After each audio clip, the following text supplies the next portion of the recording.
Medela pump and style troubleshooting common issues. Many users of the Medela pump and style experience common issues. These problems can disrupt your pumping routine and need quick fixes. Below, we will address two frequent issues: no suction and low battery life. No suction. One of the most common issues is no suction. Without suction, the pump cannot express milk effectively. Here are a few things to check. Ensure all parts are connected properly. Check the membrane and valve for any damage. Inspect the tubing for kinks or blockages.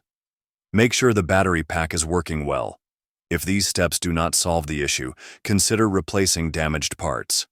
Regular maintenance keeps the pump working efficiently. Low battery life.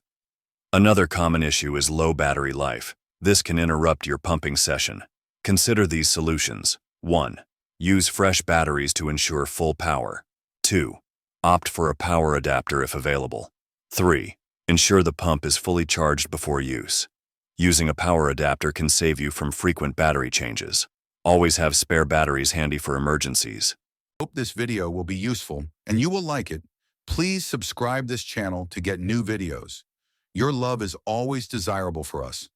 Finally, don't forget to like, share, comment on this video.